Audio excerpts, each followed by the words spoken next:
Hey, it's Rick here, and today I'm going to be showing you the Spigen SGP Slim Armor case for your iPhone 5.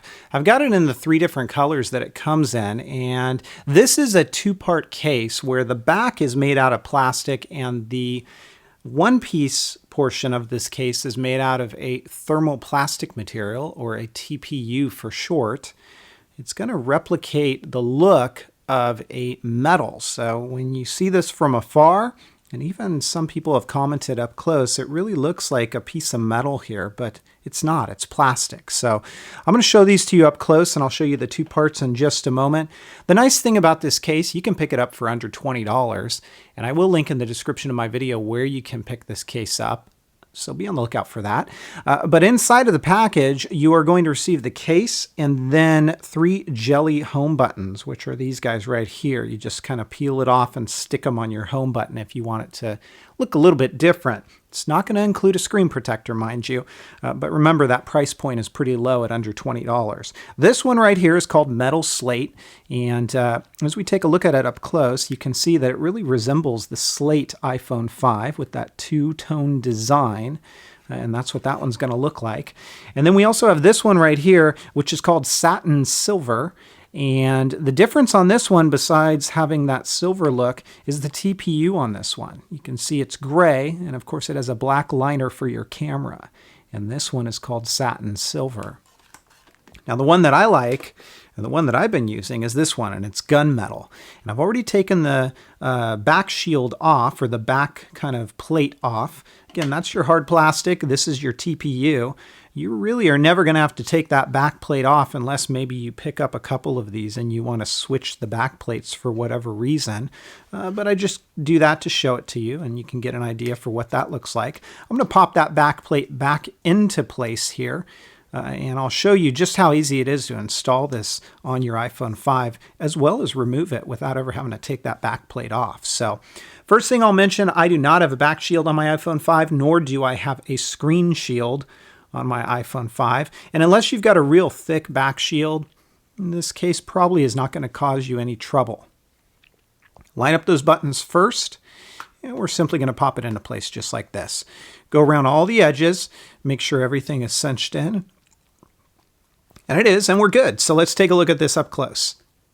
Okay, so let's start with the back of this case, and you can see up close what this is going to look like. You've got some Slim Armor branding right there. And again, this is the gunmetal, and it resembles kind of a metallic look to it. It holds up really well, I got to say. I've been using this often, and it's kind of been my go-to case as of late, sliding it in and out of a pocket, laying it on the table, and it doesn't really show signs of wear and tear, scratching, or fingerprinting, so I'm pretty pleased with that. As you take a look up along the top, there is your camera cutout.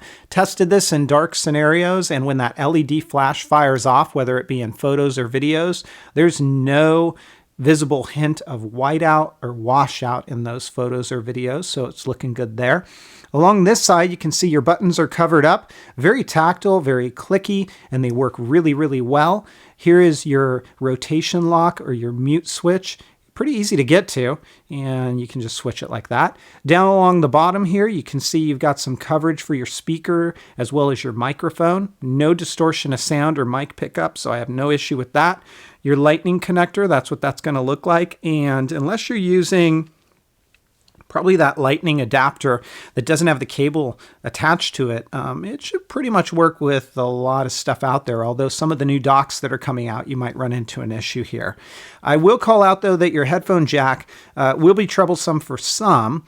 I've got an oversized connector for one of my headphones, and I have to take this case off to use it, so keep that in mind. Along this side, you've got your Spigen branding, and up along the top, you can see there is your sleep awake power button, which is also very, very responsive. Now let's talk about the front of this case, because again, I don't have a screen protector on it, and you can see right where my thumb is, there is a micro level of lay on the table design, meaning this lip comes up just ever so slightly above the screen. If I put it face down on a table, the case is actually touching the table, not the screen.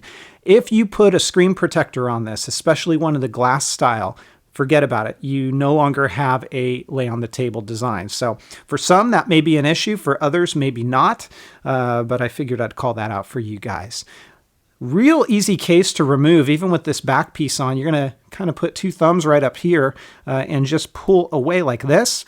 And that's all there is to it. It comes out just like that. So it's going to provide you a moderate level of drop protection. It's definitely going to provide some scratch protection for you. And I really like the look of this case. There's a few downfalls to it, but it really doesn't prevent me from giving this case a strong recommendation. And therefore, I'm going to give the Spigen SGP Slim Armor a 4 out of 5. If you guys have questions, comments, or feedback, as always, please feel free to let me know. Otherwise, I'll talk to you next time. Take care, everybody, and have fun.